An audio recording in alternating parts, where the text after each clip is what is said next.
நான் இன்றைக்கி ஷேர் பண்ணுற கண்டென்ட் என்னென்னு பார்த்தீங்கன்னா, நாளைக்கு மகாசிவராத்திரி 2026 பிப்ரவரி 15 அப்படிங்கிற டேட்டில் நமக்கு வர மகாசிவராத்திரி வந்து ஒரு நாள் உங்கள் ஃபோனில் சார்ஜ் போட்டால் 365 நாள் வரைக்கும் இருக்கும்ல. அதே மாதிரி உங்கள் உடல் அப்படிங்கிற இந்த ஒரு கருவிக்கு நீங்கள் இந்த ஒரு டேயில் சார்ஜ் போடும்போது 365 நாளும் நீங்கள் ஒரு பாதுகாப்பான ஒரு உணர்வு, ஒரு ஒரு வளையத்துக்குள்ளே, ஒரு தெய்வீக அமைதிக்குள்ளே, ஒரு செல்வ வளத்துக்குள்ளே, எல்லா வளமும் பேரின்பத்துக்குள்ளே ஒரு உங்களை வந்து ஒரு சார்ஜ் பண்ணால் எப்படி இருக்கும், இந்த மாதிரி உங்களோட நீண்டகால எண்ணங்கள், ஒரு விதமான தடையான விஷயங்கள், இதெல்லாம் வந்து தகர்த்து எரிஞ்சு போகிற அதுக்கு எனர்ஜி கொடுக்குற டே வந்து இந்த நாள். இதை பொதுவாக எல்லோரும் சயின்ஸு, சிவனோட ராத்திரி என்னென்னமோ சொல்கிறாங்க. இதில் நான் உங்ககிட்ட இதில் ஷேர் பண்ணுற விஷயம் என்னென்னா, அன்னைக்கு நாமளே வணங்குற நாள். ஏன் நம்ம வணங்கணுன்னா, நீங்கள் சமீபத்திலையோ இல்லை ஏதோ இதில் பார்த்துருப்பீங்க, சிவனாக அவங்கள ஆடுறது, அம்பாளாகி சாமி ஆடுறது, குறி சொல்கிறது இருப்பாங்க, தெய்வம் இறங்கி ஆட சொல்லுவாங்களே.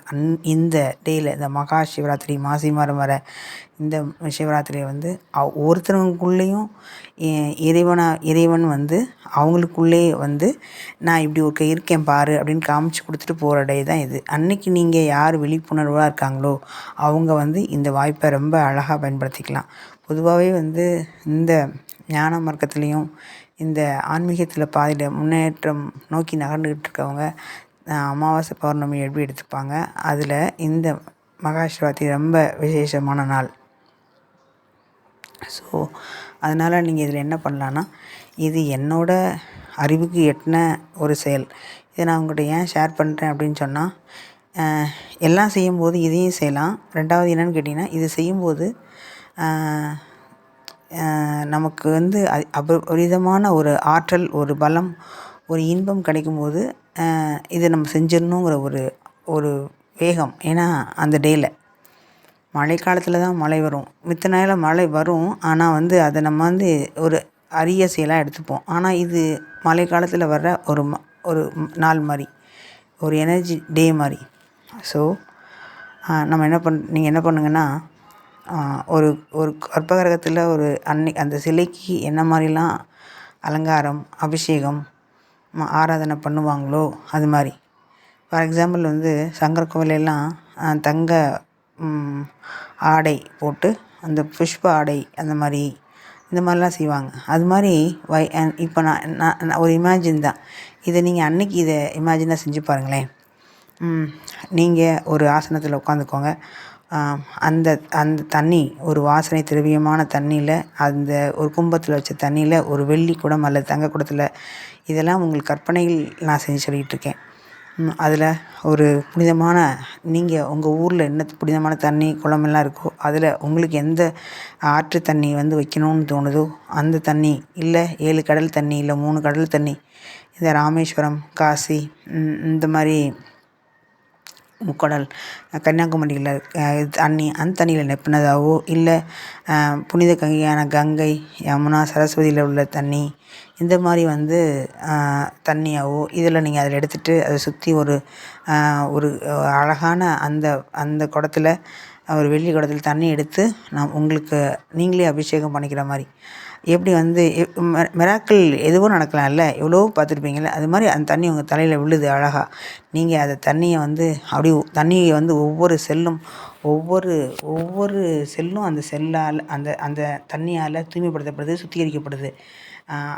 அதில் இருக்க அழுக்கு, அதில் இருக்க துன்பம், அதில் இருக்க வலி எல்லாமே தண்ணியோட தண்ணியாக நீங்கள் ஒரு சோப்பு போட்டு ஒரு குளியல் பவுடர் போட்டு தேய்க்கும் போது எப்படி போகுதோ அதே மாதிரி உங்கள் உள் அக அழுக்கு, அக துன்பம், அக வலி, இது எல்லாமே எது உங்களை அடைச்சிட்ருக்கு, ஏதோ உங்களுக்கு தடையாக இருக்குல்ல, அதெல்லாம் சரி பண்ணி அது போகுது. இதே மாதிரி நீங்கள் வந்து பால், தயிர், சந்தனம், தேன், பழக்கலவை, இந்த மாதிரி அனைத்தும் நீங்கள் அபிஷேகம் பண்ணுற மாதிரி நீங்கள் இமேஜின் பண்ணிவிட்டு, அழகான இப்போ நீங்கள் வந்து ஒரு ஆணாக இருக்கும் பட்சத்தில் அந்த வைரத்தால் ஆன ஒரு ஒரு அந்த ஆடை, பெண்களாக இருந்தால் நவமணிகள், முத்துக்கள், வைரங்கள் போட்ட ஒரு புடவை, அந்த அந்த வண்ணத்தில் ஆடை, மலர்கள், வாசனைமிக்க மலர்கள், அழகான திலகம், அழகான அந்த நகைகள், காலில் கொலுசு, கையில் வளையல்கள், கண்ணாடி வளையல்கள், அப்படி எப்படி வந்து ஒரு அலங்காரம் பண்ணுவீங்க அந்த அளவுக்கு அலங்காரம் எல்லாமே வந்து அந்த அந்த இடமே வந்து ஒரு புஷ்பத்தால், அந்த சுவர் ஃபுல்லாக புஷ்பத்தால், இல்லை தங்கத்தால், தங்க இலைகளால், தங்க மணிகளால், வைரத்தால், இந்த பக்கம் பாக்கு, தேங்காய் குலைகள், இங்கிட்டு வந்து வாழை மரம், இங்கே வந்து பூக்களால், இங்கே வந்து நறுமணமிக்க அந்த மாவிலை தோரணங்களால் அந்த ரூமை, நீங்கள் உட்காந்துருக்க ரூம் அனைத்தும் அப்படி வந்து ஜொலிக்கிற மாதிரி, அந்த சூரிய பிரகாசம் மாதிரி, அந்த சூரியன், அப்புறம் சந்திரன் எல்லாரும் அங்கே வந்திருக்காங்க, நவகிரகங்களும் வந்திருக்காங்க. அப்புறம் வந்து உங்கள் உடலில் உள்ள அனைத்து உறுப்புகளும் எல்லாருமே எப்படி ஒரு ஆஃபீஸர் வந்து அட்டென்ஷன் இருக்குமோ அது மாதிரி எல்லா செல்லும் ரொம்ப ஹாப்பியாக இருக்குது. எது நோய்வா இல்லை, எதுவுமே வந்து குறையா இல்லை, எல்லாமே ஒரு 100% பர்ஃபெக்ட் எனர்ஜியோடு இருக்குது ஒவ்வொரு செல்லும். உங்களுக்கு நோயாக இருக்குது, நடக்க முடியல, ஏதோ சம்திங், அதெல்லாம் இல்லை, இப்போ அனைத்தும் சரியாகப்பட்டுருச்சு அப்படிங்கிற சூழ்நிலையில் தான் நீங்கள் அந்த அந்த ஒரு அந்த அந்த நினைவில் நீ இப்போ கொண்டு வரீங்க. கொண்டுட்டு உங்களை நீங்கள் உங்கள் மேலே பூக்கள் தூவி ஆசீர்வாதம் பண்ணுங்கள். அந்த ரோஸ் இதழ்கள், மல்லிகை பூக்கள், அந்த செவந்தி, அந்த மலர்களால் உங்கள் மேலே போற்றி நீ வாழ்க, உன் 16 அதாவது 21 தலைமுறை வாழ்க, அவங்களுக்கு இருக்க துன்பங்கள்லாம் போக, நீங்கள் வந்து எப்போவுமே ஆனந்தமாக வாழ்க, இன்னும் வரும் பிறவியும் நம்ம ஆனந்தமாக வாழ்கிறதுக்கும், இந்த பிறவியில் நான் கிடைத்தறதுக்கு எனக்கு வழியும் நல்ல செயல்களை செய்கிறதுக்கும் எனக்கு ஒரு வாய்ப்பு கொடுங்க. வாய்ப்பு கொடுத்ததுக்கு நன்றி. நான் சுற்றி உள்ள மக்களை வந்து ஆனந்தமாக பார்ப்பேன், அவங்க என்னை ஆனந்தமாக பார்க்குறாங்க. இங்கே உள்ள மக்கள் வந்து எனக்கு நன்மையே செய்கிறாங்க, நான் அவங்களுக்கு நன்மையே செய்கிறேன். இந்த பிரபஞ்சம் எனக்கு நன்மையை செய்யுது, இங்கே உள்ள காற்று எனக்கு நன்மையை செய்யுது, இங்கே உள்ள மனிதர்கள் வந்து அவங்க ஆனந்தமாக இருக்காங்க, அதை நான் பார்க்குறேன். ஸோ நான் ஆனந்தமாக இருக்கிறத அவங்க பார்க்குறாங்க. இந்த சுழற்சி வந்து இது எங்கள் நான் பார்க்குற இடத்துல, நீங்கள் இருக்கிற இடத்துல எல்லாத்துலையும் இருக்க மாதிரி நினைங்க. இங்கே உங்கள் வீட்டில் இருக்க அந்த பக்கம் இருக்க மரம், செடி, கொடி, மண், பஞ்சபூதங்கள் எல்லாமே புதுப்பிக்கப்பட்டு அது எல்லாமே வந்து எல்லாமே ஒரு புது வெர்ஷனுக்கு மாறுதுன்னு வச்சுக்கோங்க, அப்டேட் ஆகுதுன்னு வச்சுக்கோங்க. பஞ்சபூதங்கள் மாறுது, நவகிரகங்கள் மாறுது, கோள்கள் மாறுது, எல்லா சூழ்நிலையும் மாறி நீங்கள் உள்ள மாறுறீங்க. அகத்தன்மையில், புறத்தன்மையில் எல்லாம் நீங்கள் என்ன வேண்டுறீங்களோ, உங்களுக்கு என்ன வேணுமோ, கல்வி, செல்வம், எல்லாமே, வீரம், புகழ், அந்தஸ்து, எல்லாமே உங்களுக்கு கிடைக்கிற மாதிரி நினச்சிக்கோங்க. இந்த ஒரு டேயில் நீங்கள் வந்து கோவிலில் கிடைக்கிற மாதிரி வில்வம் அர்ச்சனை, வில்வம் வந்து அந்த அர்ச்சகர்கிட்டருந்து கொஞ்சம் அந்த கோவிலில் சிவன் கோவிலேருந்து எடுத்துக்கலாம். அப்புறம் மாதிரி பிள்ளையார் கோவில்கிட்டருந்து அருகம்புல் எடுத்துக்கலாம். இதை வந்து அந்த அன்னைக்கு கோவிலில் போய் அதை பிரசாதமாக வாங்கிட்டு வந்து உங்கள் பர்ஸில் அது மாதிரி வச்சுக்கலாம்.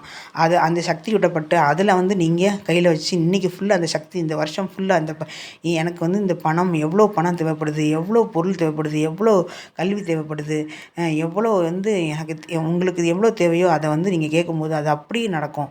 பேராசையாக கேட்க வேண்டாம். உங்களுக்கு தேவையானது, உங்களுக்கு வந்து கிடைக்காதது, நீங்கள் கடனை வச்சுருக்கிறது, நீங்கள் நிம்மதியாக வாழ்கிறதுக்கு என்ன தேவை, உங்கள் கணவன் உங்களை மாறணும்னு நீங்கள் நினைக்க வேண்டாம், உங்கள் குழந்தைங்க மாறணும்னு நினைக்க வேண்டாம். அவங்க ஆனந்தமாக இருக்கணும், நான் ஆனந்தமாக இருக்கணும்னு மட்டும் நினைக்கணும்.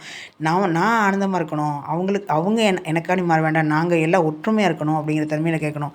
எல்லாருமே என்ன கேட்குறோன்னா, அவங்க எனக்காண்டி மாறணும், அவங்க என்ன மேலே அன்பு செலுத்தணும், நீங்கள் அன்பு செலுத்துங்க, நான் மாறணும். இப்போ எல்லாமே என்னென்னா, இங்கே தவறுக்கும் சரிக்கும் அனைத்துக்கும் நான் தான் காரணம், இன்பத்துக்கும் துன்பத்துக்கும் நான் தான் காரணம், இந்த துன்பத்தையும் நான் தான் எடுத்துடணும், இன்பத்துக்கு நான் தான் காரணம். ஸோ வந்து இன்பத்தை நான் புரிஞ்சுக்கிட்டேன், அதே மாதிரி துன்பத்தை புரிஞ்சுட்டேன். ஸோ வந்து நான் இந்த சமமாக எடுத்துக்கிற முயற்சி பண்ணுறேன். எல்லா மனிதர்களும் எல்லா இன்பத்துக்காண்டி வந்தவங்க, துன்பத்துக்காண்டி வந்தவங்க அவங்களும். இது எனக்கு புரிஞ்சுக்கிட்டேன். இந்த பிரபஞ்சம் எனக்கு புரிய வச்சிருச்சுன்னு நீங்கள் உறுதியாக நம்புங்க. உங்கள் உடல்நலம், மனநலம், உங்கள் உயிர் நலம், ஆன்ம நலம் 3மே வந்து இன்னும் பிரகாசமாக உங்களை சுற்றி ஒரு வந்து ஒரு ஒரு ஒரு ஒரு ப்ரொடெக்ட் போட்டுக்கோங்க. ஒரு வந்து பவுண்டரி செட் பண்ணிக்கோங்க. ஒரு எனர்ஜி ரிங்கு போடுங்க. உங்களுக்குள்ளே எப்படி வந்து 7 ரிங்கு இல்லை 11 ரிங்கு இல்லை 21 ரிங்கு இல்லை 51 ரிங்கு உங்களை சுற்றி ரிங்கு போட்டுக்கோங்க. உங்களுக்கு தேவைக்கு எவ்வளவோ அது போட்டுக்கோங்க. அது ஒளியால் எப்படி கரண்ட்டை வச்சு ஒரு போட்டால் எப்படி இருக்கும் அது மாதிரி போட்டுக்கோங்க. இந்த போட்டு சார்ஜ் பண்ணிக்கிறோம். இதில் சார்ஜ் பண்ணிவிட்டு இதை வந்து ஒரு வருஷத்துக்கு நம்ம பயன்படுத்த போகிறோம். அது மாதிரி ஸோ அந்த அளவுக்கு நான் வந்து நீங்கள் இதை மறந்தாலும் அந்த அந்த எனர்ஜி மறக்காது. நீங்கள் எப்படி வந்து உங்கள் வீட்டுக்கு வந்து ஒரு வருஷத்துக்குரிய பொருட்கள் வீட்டுக்கு தேவையான க்ரோசரி வாங்கி வச்சிட்டோம்னா கவலையே பட தேவையில்லையோ, அதே மாதிரி தான் வீட்டுக்கு தேவையான, உங்கள் உடலுக்கு தேவையான, உங்கள் குடும்பத்துக்கு தேவையான ஒரு ஆற்றலை, ஒரு உயிர் ஆற்றலை நீங்கள் கிரகிச்சு உங்கள் வீட்டில் சேமித்து வச்சுக்கிறீங்க.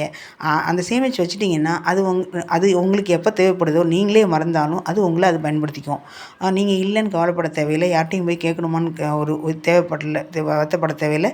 இது உங்களுக்கு இயல்பாக நடக்கும். ஸோ இந்த மாதிரி பண்ணலாம். இந்த அருகம்புல்லும் இந்த வில்வ இலையும் நீங்கள் வந்து செல்வத்தை ஈர்க்கும் பொருட்டு இதை பயன்படுத்திக்கலாம். அதுக்கப்புறம் ஏன்னா சிதம்பரத்தில் வில்வம் தான் இருக்குது. விநாயகரை வந்து அருகம்புல் வைக்கிறோம்ல, அது ஒரு குபேரர் தான்.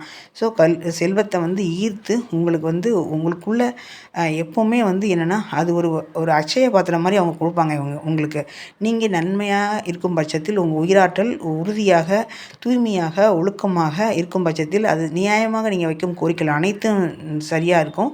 ஒருவேளை உங்களுக்கு அது தடையாகுது, டிலே ஆகுதுன்னா உங்கள் கோரிக்கையை மாற்றுங்க, ஒரு எண்ணத்தை மாற்றுங்க. அந்த அதிர்வலையை மாற்றும் போது இது இயல்பாக நடக்கும். இந்த மாதிரி உங்கள் குழந்தைகளுக்கு வந்து கல்வி கொடுக்குறதுக்கு சகலகலாவல்லி மாலையை பொருள் உணர்ந்து அந்த பாடலை உங்கள் வாயில் திறந்து பாட சொல்லுங்கள். காலையிலும் மாலையிலும் நீங்கள் இதை வந்து எவ்வளோ தொடர்ந்து செய்கிறீங்களோ, ஒரு 48 நாள் 21 நாள் செய்யும்போது அந்த குழந்தை ஒரு 100 மார்க் 50 150 மார்க் அதிகமாக எடுக்கிறதுக்கு ஒரு வாய்ப்பு இருக்குது. ஸோ வந்து ரொம்ப ரொம்ப இந்த பிரபஞ்சத்தை கெஞ்சி கேட்குறவங்களுக்கு இந்த பிரபஞ்சம் இதன் மூலமாக சொல்லுது, பணம் வேணும், கடன் அடையணும் அப்படிங்கிறவங்க அருகம்புல்லையும் அந்த வில்வேலையும் உங்கள் பர்ஸில் கோயிலேருந்து வச்சு அந்த சக்தியூட்டப்பட்டதை எடுத்துக்கோங்க. இதை செயல்படும்போது உங்களுக்குள்ள இந்த மகாசிரவாத்தில் என்ன நடக்கணுமோ அது நடக்கும். அது உங்களோட அந்த மனோன்மணி அந்த துரியாதரத்துக்கும் மூலாதாரத்துக்கும் ஒரு பெரிய பந்தம் போட்டு உங்களுக்குள்ள ஒரு பாண்டு, அந்த சக்தி நிலை, இந்த படத்தில் இருக்க மாதிரி 2 சக்தி நிலைகள் வந்து உங்களுக்குள்ள அந்த கண்ணுக்கு தெரியாத அலையாக மாறிடும். ஸோ வந்து அந்த சக்தி வந்து உங்களுக்கு எரியாத, அதாவது அந்த எரிஞ்சிக்கிட்டே இருக்குது, அணையாத நெருப்பு, வள்ளலார் ஏற்றி வச்ச நெருப்பு மாதிரி உங்களுக்குள்ளே விளைஞ்சிக்கிட்டே இருக்கும். அந்த சக்தியை வந்து நீங்கள் வந்து இன்றைக்கி ஒரு நாள் பண்ணுறீங்க. அப்போது அந்த முதுகுத்தண்டை நேராக வச்சு அன்றைக்கி நீங்கள் உட்காந்து தியானம் பண்ணுற அளவுக்கு உட்காந்துக்கலாம். பாட்டு கேட்குறதோ சினிமா கேட்டு உட்காந்துக்கிறது நேராக தானே உட்கார சொல்லியிருக்காங்க, அப்படி இல்லை. இந்த மாதிரி சகலகலாவல்லி மாலை, இந்த மாதிரி ஒரு ஸ்தோத்திரங்கள், இந்த மாதிரி திரும்ப திரும்ப அந்த வார்த்தையை கேட்கலாம். முடிஞ்ச வழக்கு 12 மணிலேருந்து 1 மணிக்குள்ளே, 11 மணிலேருந்து 1 மணிக்குள்ளே நீங்கள் அந்த முதுகுத்தண்டை நேராக வைக்கும்போது அந்த உயிராற்றல் உங்களுக்குள்ளே இறங்கி அது பேட்டரி சார்ஜ் பண்ணுற மாதிரி உங்களை ஃபுல்லாக ஒவ்வொரு செல்லையும் சார்ஜ் பண்ணிடும். ஸோ அதனால் நம்ம வந்து என்ன பண்ணோம்னா இந்த சார்ஜ் பண்ணுற வாய்ப்பை நம்ம சரியாக பயன்படுத்திக்கணும். இப்போ சரியாக பயன்படுத்துங்கிற பட்சத்தில் நம்ம ஒரு வருஷத்துக்கு எப்படி வந்து ஆனந்தமாக இருக்கணுங்கிறத வந்து நமக்கு இறைவன் வந்து இந்த மகாசிவராத்திரி மூலம் கொடுத்துருக்காங்க. இதை பயன்படுத்திக்கலாம். நல்ல மலர்கள், நல்ல வாசனை திரவியங்கள், நல்ல உயர்தர ஆடைகள், அணிகலன்கள், இதை வச்சு நீங்கள் வந்து அந்த உங்களே நீங்கள் ஆடைகளாலும் அணிகலங்களாலும் செல்வங்களாலும் பூக்களாலும் மலர்களாலும் நீங்கள் வச்சு எப்படி ஒரு தெய்வத்தை நீங்கள் எப்படி உங்களால் எவ்வளோ முடியுமோ அது உங்களுக்கு எவ்வளோ பிடிச்சிருக்கோ இந்த மாதிரி செய்யலாம். அன்றைக்கி உணவு வந்து கஞ்சியும் பாசிப்பருப்பு போட்டு கஞ்சி சாப்பிட்லாம். அந்த மாதிரி எடுத்துக்கலாம். அப்போ வந்து அந்த கிரகிக்கக்கூடிய ஆற்றல் இருக்கும். அதனால தான் சித்தர்கள்லாம் வெறும் உப்பு போடாமல் அந்த பச்சரிசி சாதத்தில் பாசிப்பருப்பை போட்டு மட்டும் கஞ்சி சாப்பிடுவாங்க. அது சாப்பிடும்போது உங்களுக்குள்ளே அந்த உணவு தூக்கம் வராமல் பசியும் அடங்கிடும். சேம் டைமில் அந்த இது ஆகும். இது யோகிகள் அன்றைக்கி சாப்பிட்ட உணவு. எப்போவுமே சாப்பிட்ற உணவு நம்ம இன்றைக்கி எடுத்துக்கிறோன்னா பசி அடங்கணும், தூக்கமும் வந்துடக்கூடாது, சேம் டைமில் எனர்ஜியாகவும் இருக்கணும். இந்த மாதிரி இருக்கிறதுக்கு தான் அந்த பச்சரிசி ஒரு கைப்பிடி, நான் ஒருத்தங்களுக்கு 2-3 கைப்பிடி போட்டு ஒரு 2 கைப்பிடி பாசிப்பருப்பு போட்டு நீங்கள் கஞ்சி மாதிரி வச்சு அந்த கஞ்சி எடுத்துகிட்டு வரும்போது உங்களுக்கு வந்து உடல் வந்து ஒரு ஸ்ட்ராங்காக இருக்கும், தூக்கம் வராது, ஒவ்வொரு செல்களும் ஒரு ஆக்டிவேஷனாக இருக்கும். இங்கே ப்ராசஸ் நடக்கிறதுக்கு இந்த நிறைய எனர்ஜி தேவைப்படுதில்லை. நீங்கள் அதிகமான ஒரு உணவை, கலோரியான உணவு சாப்பிடும்போது அந்த எனர்ஜி வந்து அதுக்கு தேவைப்படுறத குறைஞ்சி ஒரு லைட்டான உணவு மூலம் நீங்கள் விழிப்பு நிலைக்கு போகிறத விட உங்கள் உடல் வந்து ஒரு செரிமானத்துக்காண்டி நிறைய எனர்ஜி எடுத்துக்காமல் இந்த இயல்பான ஒரு நிலைக்கு போகுது. ஸோ அதனால் நம்ம வந்து இந்த உணவு எடுத்துக்கிறோம். முடிஞ்ச வரைக்கும் உங்களால் எனக்கு சாப்பிடாம இருக்க முடியும்னா பழம் இந்த மாதிரி எடுத்துகிட்டு இருக்குங்க. ஒரு வேளை நான் சாப்பிட்டதே ஆவன்னா இந்த மாதிரி கஞ்சி இந்த மாதிரி பருப்பு போட்டு எடுத்துக்கலாம். நீங்கள் கஞ்சி மாதிரி குடிச்சிக்கலாம். இந்த மாதிரி குடிச்சிட்டு அன்றைக்கி நைட்டு வந்து நீங்கள் முடிஞ்ச அளவுக்கு முழுசாக இருக்க முயற்சி பண்ணுங்கள். முடியாத பட்சத்தில் என்னால் முடியாது, எனக்கு வயசு இல்லை, எனக்கு இந்த மாதிரி பிரச்சனைகள் இந்த மாதிரி நோய்கள்லாம் இருக்குது அப்படிங்கும்போது இதை வந்து உட்காந்து 1 வருஷத்துக்குரிய நோய் இருக்கும்போது நீங்கள் 1 வருஷத்தில் ஒரு க்யூர் ஆகிற தன்மை இதில் நிச்சயமாக நடக்கும். அதனால் இதை செய்கிறதுக்கு முயற்சி பண்ணுங்கள். கண்டிப்பாக.